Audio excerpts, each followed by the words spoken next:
Hamas attacked at a time when Israel and Saudi Arabia were discussing normalizing ties in what would be a hugely important peace agreement that would further isolate Iran. The Hamas attacks disrupted those talks, perhaps intentionally. But the White House is now saying that Israel and Saudi Arabia plan to resume their talks after the war. We're joined now by Alex Traiman, CEO and editor in chief of the Jewish News Syndicate. Alex, welcome to the show. It's good to see you. Thank you so much. So, a deal between Israel and Saudi Arabia would be an expansion of the historic Abraham Accords by President Trump, where the United Arab Emirates and Bahrain normalized ties with Israel. Why would a deal with Saudi Arabia be so significant? Well, Saudi Arabia, the home to Islam's two holy sites in Mecca and Medina, and largely seen as the principle of the Sunni Muslim world. If it would make, if it would normalize with Israel and essentially make peace with Israel, that could represent the end of the larger Israeli-Arab conflict. So, this war could play out for a long time. Is Saudi Arabia's signal that they want to continue talks after the war enough to deter Iran from escalating?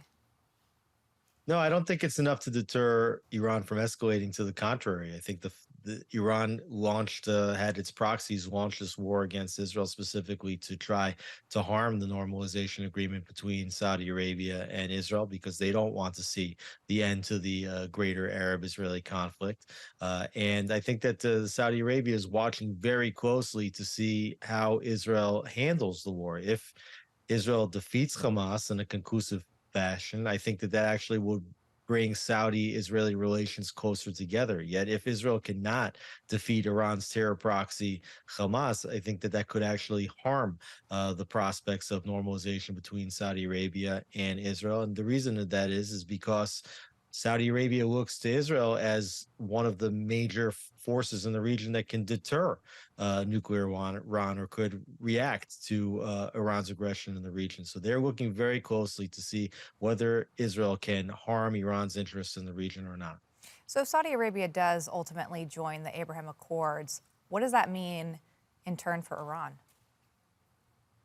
Well, I think that would be very harmful to Iran, and Iran wants to create a regional hegemony. And if Israel is now normalized relations with Saudi Arabia, as well as the Emirates, as well as Bahrain, and has peace agreements already with Egypt and Jordan, that establishes Israel's place as one of the superpowers of the region, and it provides a counterbalance to Iran's malign activity. So, talk to me about this because at the end of the day, you say that Saudi Arabia is watching what Israel does with this war with Hamas. But what are their other hangups? What are these conversations that they're having about joining these Abraham Accords? What else do they need to see? Well, I think that the U.S. administration would try to project that the Saudi Arabia cares deeply about the Palestinian people and whether or not the Palestinians will be on a track towards statehood, a two-state solution with Israel. I don't believe, from my contacts that I've spoken to in Israel, that this is a prime Saudi concern. I just think that they really want to see, what happens in this war. If Iran comes out on top, if Hezbollah and Hamas come out on top, and Israel comes out weakened, that could change Saudi Arabia's posture and maybe even push it closer toward Iran, because Saudi Arabia has to protect its own interests. If Saudi Arabia sees that Israel comes out on top and is the strong horse in the region, then I do think that Saudi Arabia will hasten their normalization with Israel. All right, Alex Trayman, appreciate your insight this evening. Thanks for joining us. Thank you for having me.